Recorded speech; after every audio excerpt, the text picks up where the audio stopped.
Welcome back to the Black Spruce Fiber Podcast. My name's Allie. Thank you for joining me. I have a lot to talk about, so I'm going to jump in a second, but first two things. One, I'm still playing with my filming location. I actually like this spot. I think it's cozy, so we'll see how it goes today. Two is that I'm actually sick right now. I feel a little feverish. I am actually working from home today. I think it's a cold. There's a cold going around my community, but I will probably get COVID tested tomorrow just to make sure I am vaccinated, but it's always good to know. So if I look like I'm sick, it's because I am. Just a little flushed. But I have so many things to talk about. I'm really excited. Something about me is that when I'm working on knitting projects, I have a hard time finishing. I'll usually do all of the knitting, and then it's hard for me to weave in the ends and block. So last weekend, I had a really nice conversation with a friend who lives on the West Coast, and while we were talking, I finished like four projects, and I wanted to show them to you. The first project that I finished is actually what I'm wearing, which is the Mount Pleasant top by Megan Naudiker. And so this is just a little cropped top with a lacy hem. And I actually knit this last year, about probably a year and a half ago when I was just getting back into knitting and doing a lot of garment knitting. This was maybe like the second garment that I made at the start of the pandemic. And I did all of the knitting and then I didn't finish it. And I think the reason is because it's knit in the round at the bottom, and then it's knit front and back, or it's like knit flat, so you're going back and forth. And my tension's really different for when I purl from when I knit, and I feel like you can tell. And I think I got frustrated with it. But this weekend I was looking at it and I was like, oh, I really should finish that. And I did. And even though the tension is not perfect, I'm really happy with it. It's really cute and it fits well. Today I am just wearing it with a sleeveless black dress. And I feel like it's so wearable. So I'm really glad that I took the time to finish it. And I have leftovers of the yarn that I used. This is called Araucania Nuble, and it's named after a scenic Nuble River in Chile. This color is Dandelion, and it's a wool and silk blend, 75% wool, 25% silk. So it's got a little bit of a halo. It looks like it's a single ply. And it has this beautiful drape and a beautiful softness. This top is a little sheer, so I probably wouldn't wear it without something under it. But I love the fabric that this made. And since I have leftovers, this will go into something else for sure. And this is a really, really great pattern. It's very cropped. And it's really cute and it has such a nice fit. I don't remember the specifics of like what size I knit because I did this so long ago and I didn't take notes. But I will say that the lace at the bottom is not that complicated, and then once you're done, you're done.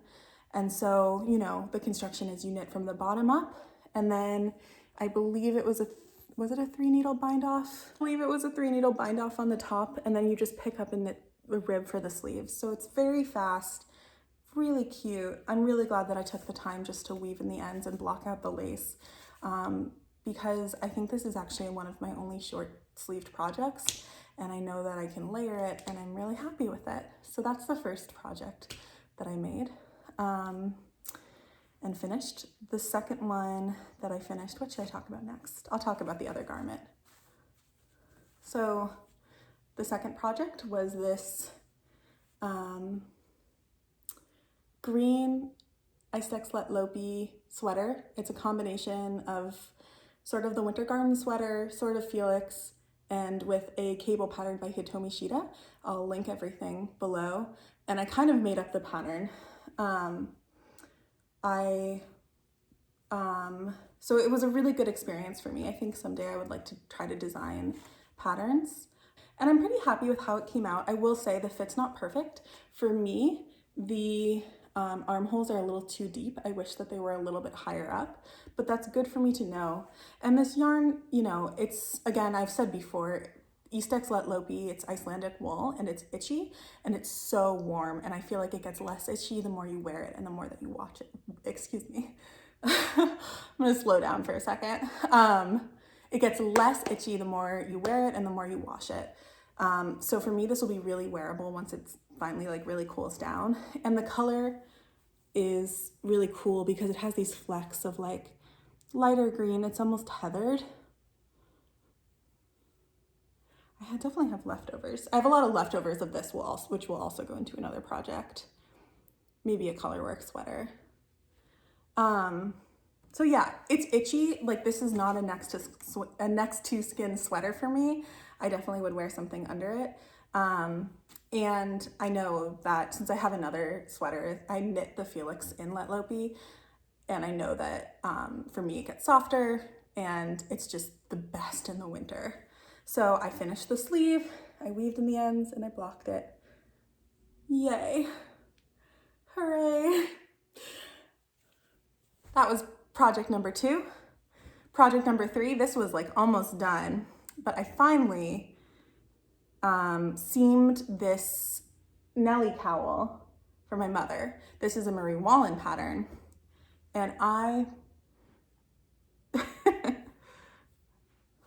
so this was a Marie Wallin pattern, and I knit it in Spincycle for this like changing Spincycle Dream State and Deep Bump, and Farmer's Daughter fibers in their Advent and Juicy Decay.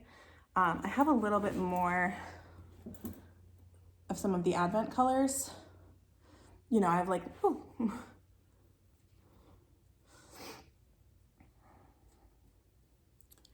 I have little like tiny bits left that will go for something really scrappy. But I finally seamed it. So this is gonna go to my mom. It's a little small. I know that I didn't do the full repeat because I was with her when I was knitting it, and I was like, is this the size you want? And she was like, yes. I actually think it's maybe a little small, but it would definitely stretch out a little. I could probably block it out a little bit bigger if I needed to, because I think it's superwash yarn, which is usually pretty stretchy, since it doesn't have the scale and it's not sticky like non-superwash yarn usually is. And I think it's really pretty. I think it'll look nice on my mom. I'm gonna give it to her next time I see her. So Marie Wallin cowl, done. I am too sick to really be wearing that. And I talked about these last time. This is just a pair of vanilla socks knit in Malabrigo. The main color is like Potion. I can't remember. I don't know what this scrap yarn was for the cuffs and one of the 2 heels. I ended up using it for another project, so it's only one of the heels. These are definitely not 100% identical, but they're pretty close. They fit me nicely and they're comfortable, and I'm glad that they're done. So 3 cheers for finishing 4 different projects. I feel accomplished, and because I feel so accomplished, I do have a new cast on, which I'll talk about in a second. I'm gonna take a breath though. I feel like I'm talking so fast. Yeah, it feels good to be done with 4 projects. I have so many more projects that I want to cast on, so it was good to get those out of the way. Thank you, Cordelia, for helping me motivate to finish them. 2 works in progress, one of which is new. I am working on this Anna Johanna Casio shawl, which was the mystery knit along, but you can't really see my progress because of the way that it's on the needles. But I've actually done quite a bit. And in the last episode, I was talking about how sometimes I have trouble hitting my stride when I'm knitting shawls. I've actually found this one to be really enjoyable and a little addicting because there's so many short rows that so far I actually haven't had that many really long rows, and you're actually for some parts knitting less and less because of the way that it's sectioned out. There's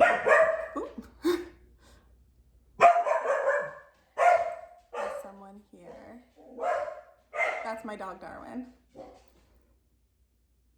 Darwin! Sorry about that. Chris just got home.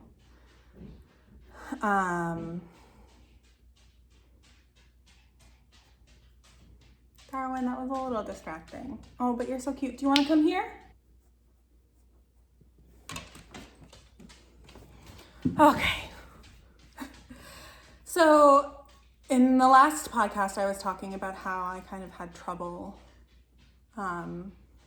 with shawls sometimes. But I actually think this one is so fun to knit because it's garter, so you're not doing pearls.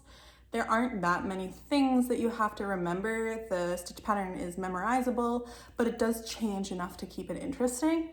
And I'm really actually just loving the result. So I think this one won't be as long on the needles as I had thought it was going to be.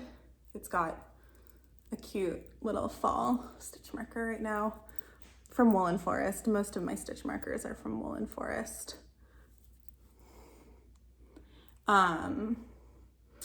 Yeah, I don't have that much to say about it because I've been talking about it before. It's knit in less traveled yarn, Plymouth Yarns Yakima, and a hand dyed like wool and cashmere blend that I dyed myself. So here are all three of the yarns.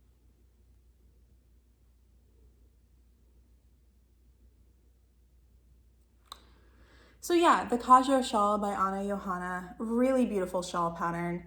You know, I know that there's another mystery knit along. I know the Stephen West one is starting and that a lot of people are doing it. I don't know, I haven't made up my mind about how I feel about mystery knit alongs yet. I'm really happy that I ended up loving this pattern now that I know what it's gonna look like, and I'm really excited to finish it. The way that it's sectioned off really keeps it exciting.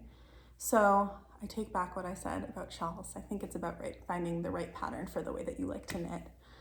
I'm definitely a process knitter. This is the wrong side, by the way, so you can see the color work, but it actually looks, I think, you know, some of the ends aren't woven in yet, but I think as far as color work goes, it's kind of a fun wrong side. Here's the right side. So I'm definitely a process knitter. I like to knit things that I enjoy knitting, which sometimes is simple or sometimes might be complex. But for me, it's more about the process of the knitting than the finished object. So I'm really glad that I've been enjoying this process. It's been fun and joyful, and yeah, I think it's gonna be lovely when it's done. So this was happening. Can you see the colors that I go for? These are like very similar. Now that I'm looking at them, you know, we all have our color palettes. I do think I might try branching out more. Oh, I just changed my mind about something. I wasn't going to show something and then I changed my mind, so I went to go get it. But before I talk about them, I wanted to show my new cast on and just talk a little bit about the yarn. So this is Quince & Co. Lark. I don't want to talk too much about it. I think it's probably better if you read about it online, but they haven't been great to their, they haven't treated pattern designers well.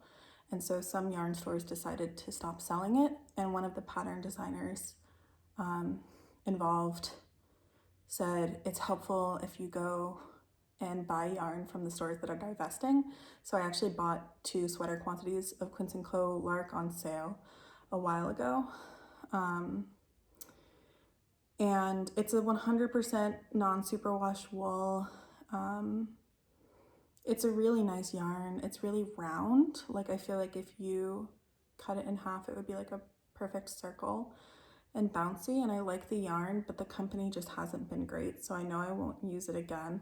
I'm sure I can find another yarn that's comparable. If you know anything that's similar to this, please let me know. I used like a knit, like I used a website and I have some ideas for things I want to try.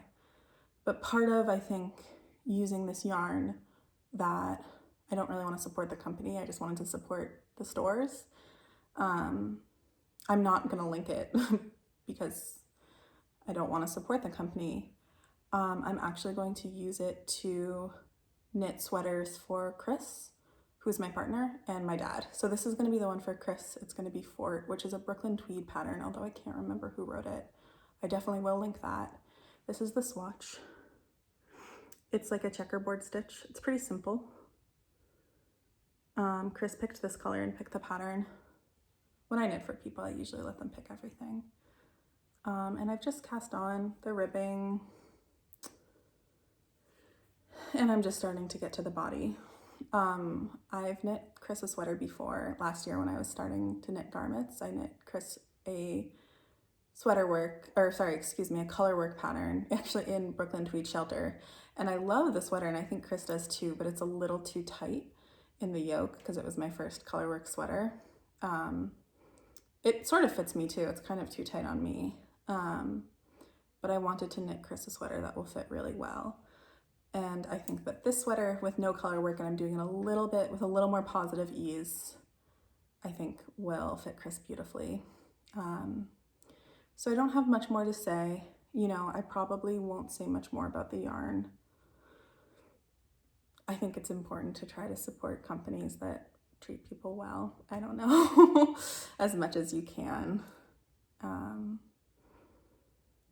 Yeah, I don't know.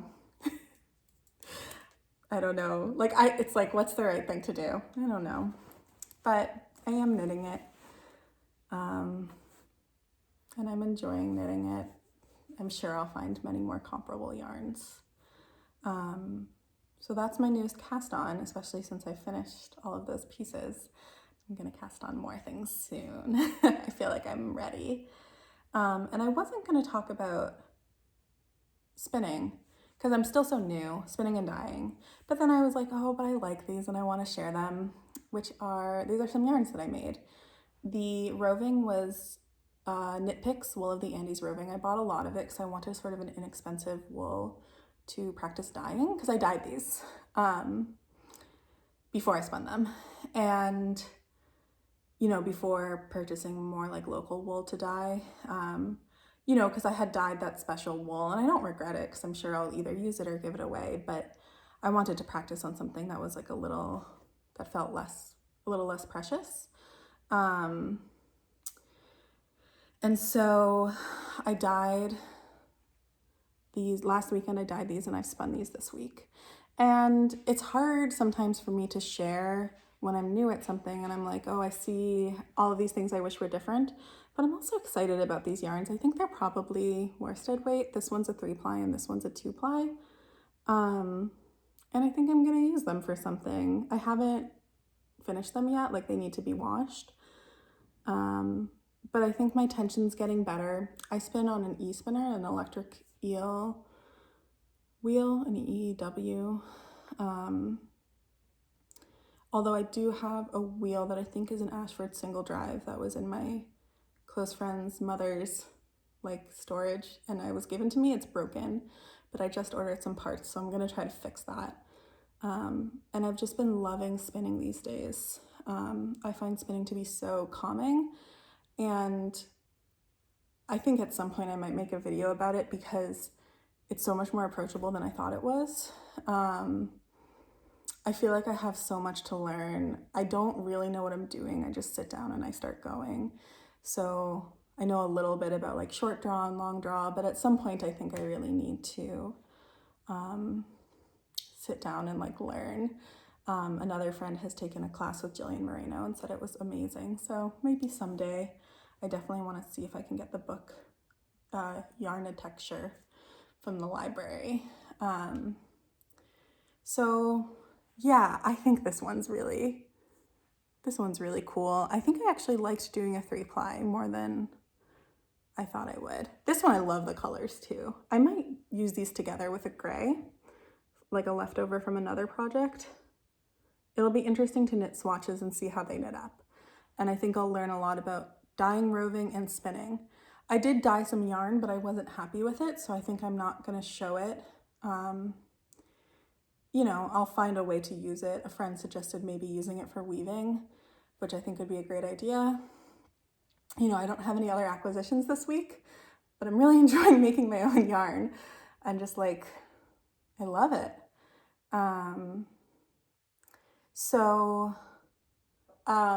The Vermont Sheep and Wool Festival was canceled, but my friend who spins, we're gonna do a little bit of a yarn hop in 2 weeks, I think.